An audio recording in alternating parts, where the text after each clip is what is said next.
बिहार के मुजफ्फरपुर में किस पार्टी को मिलेगी जीत? क्या आरजेडी करेगी मुजफ्फरपुर में क्लीन स्वीप या फिर जेडीयू और बीजेपी का गठबंधन मुजफ्फरपुर में बाजी मार लेगा? 11 विधानसभा सीट वाला ये जिला मुजफ्फरपुर प्रशांत किशोर को कितना पसंद कर रहा है और क्या इस जिले में तेज प्रताप यादव भी वोट काटने के लिए पहुंच जाएंगे? यदि पहुंचेंगे तो वोट किसके काटेंगे, जेडीयू या फिर आरजेडी? सवाल कई हैं और हर सवाल का जवाब जनता के पास है।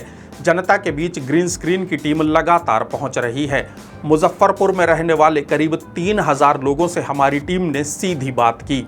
लोगों से ये जानने की कोशिश की कि उनके मुद्दे क्या हैं, ये जानने की कोशिश की कि वोट किस आधार पर पड़ेगा। ग्रीन स्क्रीन ने लोगों से जो सवाल पूछा वो ये कि इस बार किस पार्टी को वोट देंगे। जो विकल्प लोगों को दिए गए वो थे जन Swaraj party, Lok Janshakti party Ramvilas, Congress, RJD, BJP और जेडीयू। लोगों ने क्या कहा और किस पार्टी को वोट मिलने की संभावना है, ये जानने से पहले प्लीज हमारे चैनल को सब्सक्राइब कर लीजिए और बेल आइकन को भी दबा दीजिए। मुजफ्फरपुर जिले की गई घाट विधानसभा सीट की बात करें तो इस सीट पर आरजेडी का कब्जा है। लगातार 2 बार से सीट आरजेडी के ही पास है। 2020 के चुनावों में गई घाट सीट से निरंजन रॉय ने चुनाव जीता था और जीत का मार्जिन था 7500 वोट। इस बार गई घाट विधानसभा सीट आरजेडी के लिए और भी मजबूती देती हुई नजर आ रही है। यानी 2025 के चुनावों में भी गई घाट विधानसभा सीट आरजेडी को ही मिलना तय दिख रहा है। बात करें औराई विधानसभा सीट की तो इस सीट से बीजेपी के राम सूरत राय विधायक हैं। 2020 में राम सूरत कुमार ने करीब 48,000 वोट के बड़े मार्जिन से औराई सीट अपने नाम की थी। 2025 के बिहार विधानसभा चुनावों में भी औराई विधानसभा सीट पर राम सूरत राय की जीत होना तय दिख रहा है। हालांकि इस बार जीत का मार्जिन घटकर 15,000 वोट के करीब रह सकता है। मीनापुर विधानसभा सीट पर आरजेडी का कब्जा है। आरजेडी के राजीव कुमार ने 2020 के बिहार विधानसभा चुनावों में इस सीट पर कब्जा किया था। राजीव कुमार नाम सुनकर कंफ्यूज मत हो जाइएगा, इन्हें ही मुन्ना यादव भी कहा जाता है। 15,500 वोट से जीतकर विधानसभा पहुंचने वाले मुन्ना यादव इस बार भी मीनापुर सीट से आरजेडी के विधायक चुने जा सकते हैं। मुजफ्फरपुर जिले की 2 सुरक्षित सीटों में से एक है बोचाहन विधानसभा सीट। इस सीट पर 2020 में जीते थे वीआईपी पार्टी के मुसाफिर पासवान। फिर 2022 के उपचुनावों में जीत हुई आरजेडी के अमर पासवान की। इस बार भी बोचाहन विधानसभा सीट आरजेडी के पास ही रहने की संभावना है। सकरा विधानसभा सीट भी सुरक्षित सीट है और इस सीट पर 2020 में जीते थे जेडीयू के अशोक कुमार चौधरी। अशोक चौधरी ने इस सीट को आरजेडी से छीना था और जीत का मार्जिन था 1537 वोट।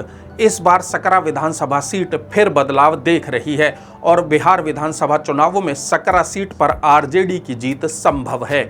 बिहार विधानसभा चुनावों में कुरहनी विधानसभा सीट की बात करें तो इस सीट पर आरजेडी के अनिल सहनी ने 2020 में जीत दर्ज की थी, लेकिन 2022 के उपचुनाव में बीजेपी के केदार प्रसाद गुप्ता इस सीट से जीत गए। बीजेपी ने करीब 3,500 वोट से कुरहनी विधानसभा सीट जीती, लेकिन इस बार कुरहनी सीट पर आरजेडी की जीत नजर आ रही है। हालांकि मुकाबला कड़ा होगा क्योंकि 2020 में भी कुरहनी सीट पर केदार गुप्ता सिर्फ 712 वोट से ही चुनाव हारे थे। मुजफ्फरपुर शहर सीट की बात करें तो इस सीट पर कब्जा है कांग्रेस के विजेंद्र चौधरी का।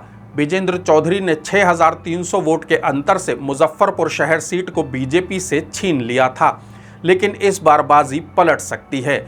मुजफ्फरपुर शहर विधानसभा सीट फिर से बीजेपी के खाते में जाती हुई नजर आ रही है। इस सीट पर 2010 और 2015 में भी बीजेपी ने ही जीत दर्ज की थी। कांटी विधानसभा सीट बेहद अहम सीट है और इस सीट पर विधायक है आरजेडी के मोहम्मद मंसूरी।